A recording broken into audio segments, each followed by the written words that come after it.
Hello, investors. Welcome you all back to the next presentation on Keynes Technology India Limited.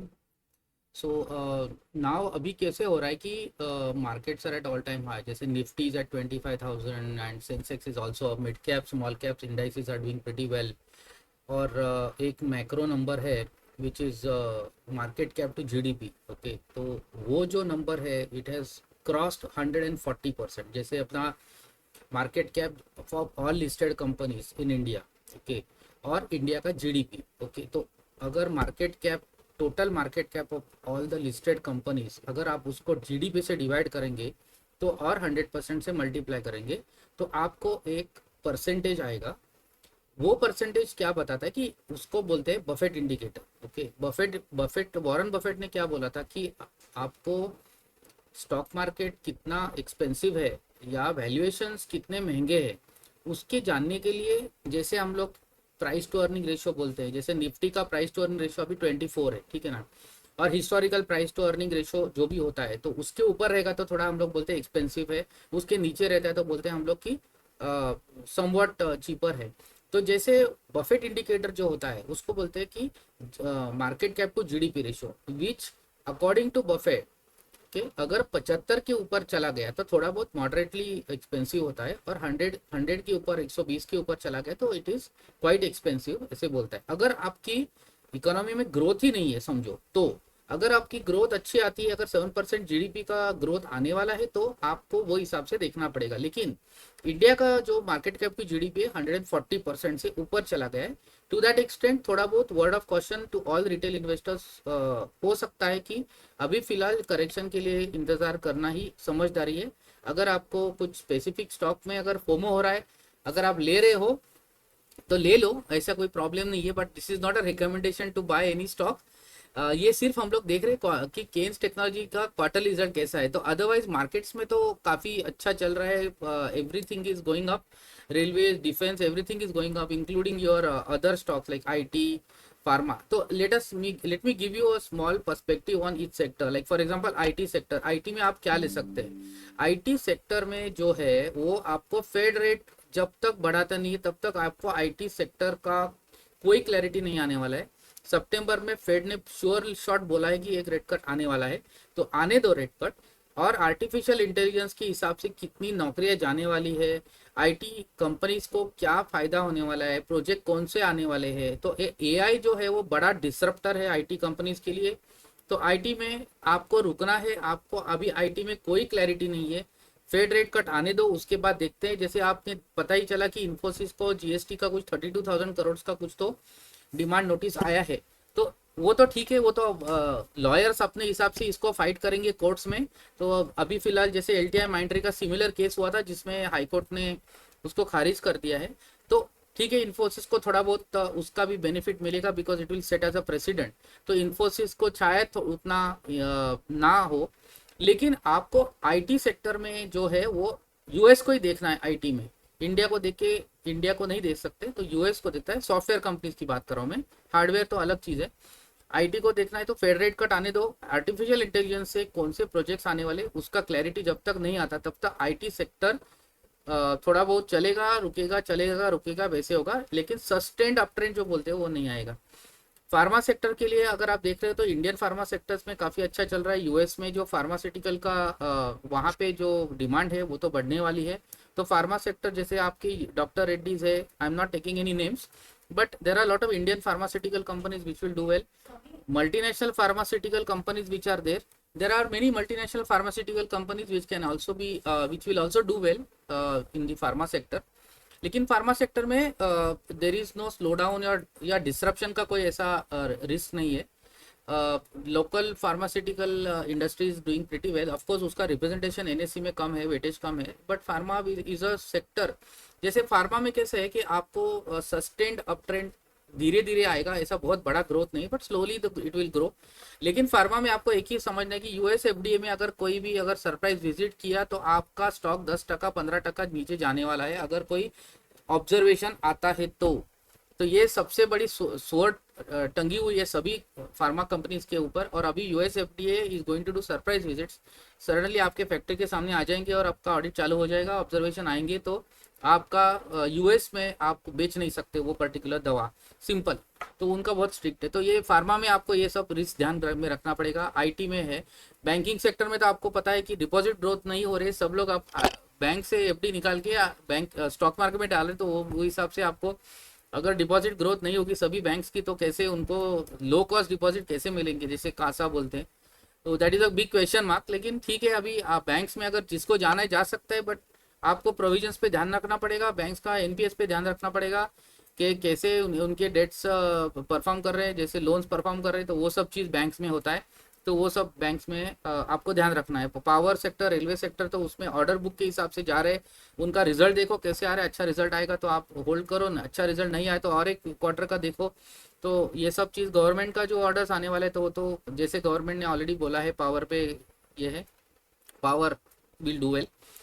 उसके बाद में बाकी सब नीच सेक्टर्स है, जैसे आपके consumer is a big sector, consumer में अच्छा चल रहा है, गवर्नमेंट का फोकस फार्मर्स के ऊपर है, तो फार्मर्स के ऊपर काफ़ी सारा फोकस आने वाला है, तो उनका स्पेंड बढ़ेगा, तो consumer sector is going to pretty well. ठीक है, coming back to this Kaynes technology India limited, it is as I had already posted a video earlier also, one of the largest ESDM player, and electronics में इनका printed circuit boards में इनका manufacturing होता है, and with PLI schemes and China plus one strategy, Kaynes technology company is expected to pretty well. So let us see how their quarter result कैसे था। तो इनका ऑर्डर बुक जो बोल रहे हैं, तो ये ऑर्डर बुक अराउंड 5038 करोड़ का ऑर्डर बुक है, मिलियन में है, मैं करोड़ में कन्वर्ट कर रहा हूँ। रेवेन्यू है 504 करोड़, 70% ग्रोथ हुई है, बहुत बढ़िया। फिर 66 करोड़ का एबिटा है, 66% वाई ग्रोथ है, ये भी अच्छा है। मार्जिन थोड़ा बहुत कम हुआ है वाई बेसिस पे 27%। लेकिन मैनेजमेंट का कमेंट्री ये है कि ये पर्टिकुलर क्वार्टर जो अप्रैल में जून वाला क्वार्टर है, उसमें गवर्नमेंट के थोड़े बहुत ऑर्डर्स से वो उसमें स्टैंड स्टिल आया था because of code of conduct, तो वो हिसाब से। बट उनका March quarter is generally said to be very robust quarter, highest generating growth quarter. June quarter was somewhat soft as far as Y wise concern, but देखेंगे तो 70% तो अच्छा ही है। बट क्यू बेसिस जैसे मार्च क्वार्टर के साथ आप कंपेयर करोगे तो थोड़ा बहुत उसको सॉफ्टनेस आप ऑब्जर्व कर सकते हैं केन्स में। प्रॉफिट आफ्टर 106% ऊपर गया, 178%। आपका पैट मार्जिन भी 10% हुआ है, अच्छा है। Net worth is gone up, net date, ROC आपका देखोगे तो 18.8% है, 17.4% आरओई, तो बोथ आर प्रीटी गुड। तो ये अच्छे नंबर से। रेवेन्यू भी देखोगे तो आप देखो क्वार्टर 4 जो है ना 6373 के हिसाब से सॉफ्टर आया है, देखो आप ये फर्स्ट क्वार्टर, तो ये आपको ध्यान में रखना पड़ेगा। But over a period of time इनका जो आगे का ग्रोथ है वो नंबर्स देखने के बाद पता चलेगा। एबिटा मार्जिन भी देखो आप 14.9 लास्ट क्वार्टर था, जिससे कम हुआ है, 13.3 हुआ है। लेकिन ये जो सॉफ्टनेस है उसके लिए मैनेजमेंट का ऑलरेडी जस्टिफिकेशन आ गया है। एबिटा भी आप देखोगे तो क्वार्टर एंड क्वार्टर ये, लेकिन आप ईयरली देखोगे लास्ट क्वार्टर 403 के बजाय 669 हुआ है, तो ये अच्छा है। प्रॉफिट आफ्टर टैक्स भी देखो ऊपर गया है, डबल हुआ है। तो रेवेन्यू अक्रॉस वर्टिकल्स में आप देखो 55% इन लोग का इंडस्ट्रीज इंक्लूडिंग ईवीज वहां से आता है, 29% ऑटोमोटिव से। तो ये मेजर दो ही है which is contributing to Kaynes revenues. Gross block भी बढ़ा है, देखो ये इन लोग कैपेक्स कर रहे हैं, तो आपको ये बहुत इंपॉर्टेंट इंडिकेटर है, ग्रॉस ब्लॉक आपका बढ़ा है, ठीक है ना। एसेट टर्नओवर रेशो थोड़ा बहुत कम हुआ है। Net debt to equity somewhat okay, net worth बढ़ा है इसका, it is fine. Net working capital, inventory days है आपका, रिसीवेबल डेज 64 से 80 हुआ है, ये थोड़ा बहुत कंसर्न है। बट मे बी इसमें गवर्नमेंट के थोड़े बहुत क्लाइंट्स रहेंगे तो उसका शायद हो सकता है। रेवेन्यू फ्रॉम ऑपरेशंस ये आपका Y Y 70% top line growth हुआ है, आपका 66% एबिटा ग्रोथ हुआ है, वो बढ़िया नंबर्स है। नेट प्रॉफिट मार्जिन भी 106%, नेट प्रॉफिट मार्जिन 178 बिप्स से बढ़ा है, और नेट प्रॉफिट 106% बढ़ा है वाई वाई बेसिस पे। तो कंपनी ओवरव्यू, इनको काफ़ी बड़ा एक्सपीरियंस है, केटर्स टू मल्टी। इसमें अभी मेन टेलविंड क्या है, ये कंपोनेंट्स जो इलेक्ट्रॉनिक कंपोनेंट्स पार्ट्स बनाते हैं, इसमें टेलविंड्स क्या है, जैसे ओईएम्स जो है वो लेते हैं इनसे, इनको ऑर्डर मिलते हैं। फिर उसके बाद में अगर आप देखोगे तो ऑटोमोटिव है, aerospace, defence, industrial, railways, medical, IT, IoT से, इन लोग से सब ये कस्टमर्स है इनके, यहाँ से ऑर्डर मिलते हैं। तो ये आगे जाके ये ऑर्डर्स किस हिसाब से मिलेंगे, कैसे बढ़ेंगे, उसके ऊपर कंपनी का परफॉर्मेंस रहेगा। Strong financial and growing order book अच्छी है काफ़ी, एज ऑफ 30 जून 5038 करोड़ के ऑर्डर है, that is very good. So this is they are offering these services. Last मेरा वीडियो में मैंने सब कवर किया था। तो we are just looking at this quarterly numbers. It's a leading ESDM player, ये बहुत ध्यान रखना है आपको। ईएसडीएम का वैल्यू चेन में इन लोग का काफ़ी बड़ा नाम है। तो to that extent this will do pretty well। end to end connected asset platform, cloud connect control, ये तो ओवरऑल हमने देखा था लास्ट ईयर, लास्ट वीडियो में। ऑटोमोटिव में उनके कौन से प्रोडक्ट्स है, प्रोडक्ट पोर्टफोलियो देखोगे तो सब इलेक्ट्रॉनिक कंपोनेंट्स है। तो ये सब इलेक्ट्रॉनिक कंपोनेंट्स में कैसे होता है कि इन्होंने अपनी एक निश बना रखी है केन्स ने।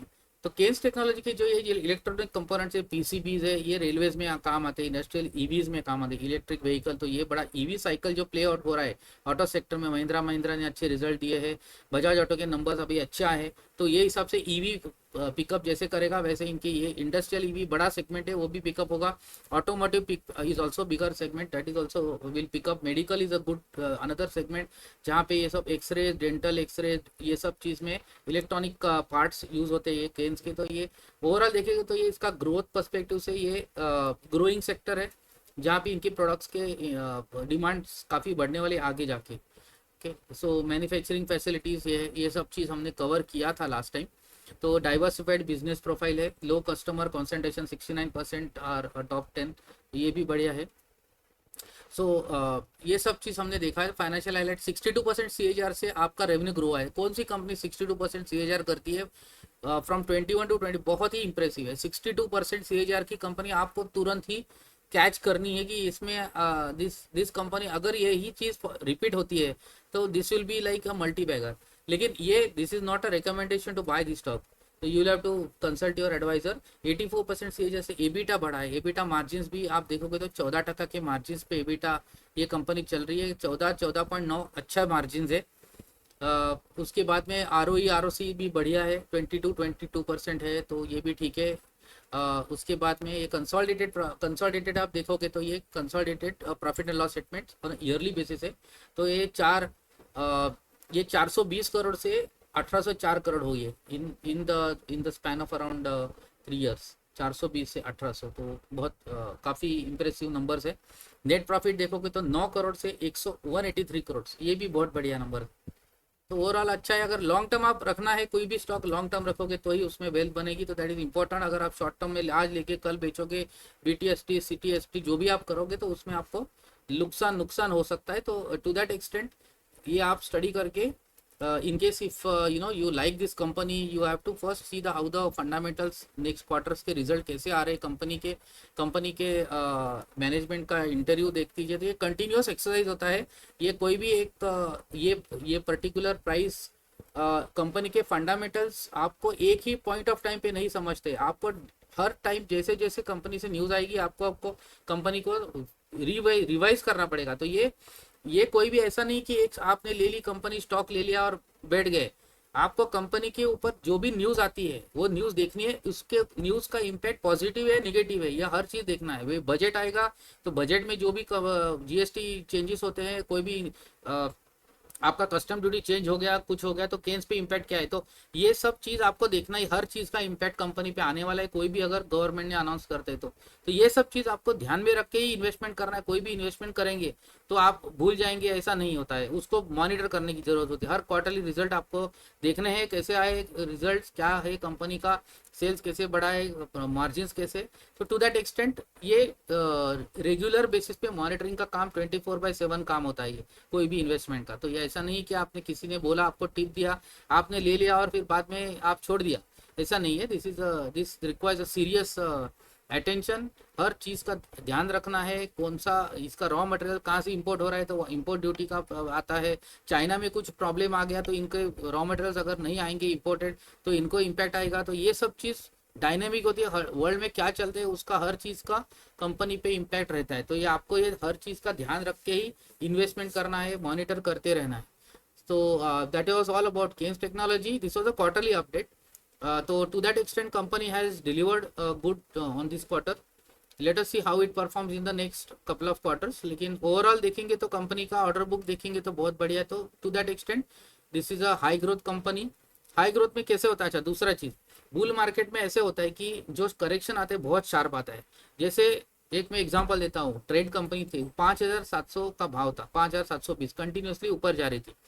अचानक से क्या हुआ, कोई तो एक कंपनी का रिजल्ट आया जो कंज्यूमर सेंटीमेंट शो करता था, वो रिजल्ट वाज बैड, तो ट्रेंड में ऐसे हो गया, तो ट्रेंड को लोगों ने बेच दिया। 4,700 से सीधा 5,700 से 4,975 तक नीचे आया। तो बुल मार्केट में ऐसे आते रहते हैं करेक्शन, बहुत बड़े करेक्शन आते हैं। तो आपको देखना है कि ये करेक्शन जो आया है, ये स्पेसिफिक कंपनी की प्रॉफिटेबिलिटी अगर कम ज़्यादा हो रही है क्या, वो देखना है। अगर दूसरी कंपनी का प्रॉफिट कम आया और इसका प्रॉफिट अगर इसमें इम्पैक्ट नहीं है तो अलग चीज़ है।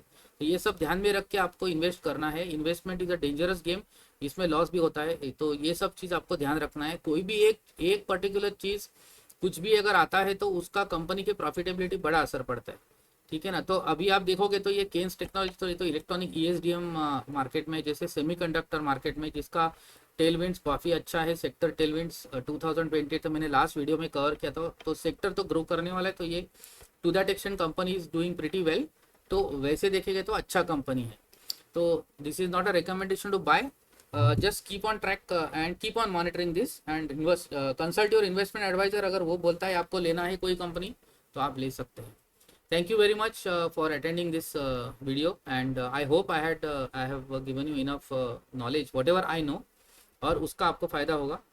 Thank you very much, and all the best for your portfolio performance, and thank you very much.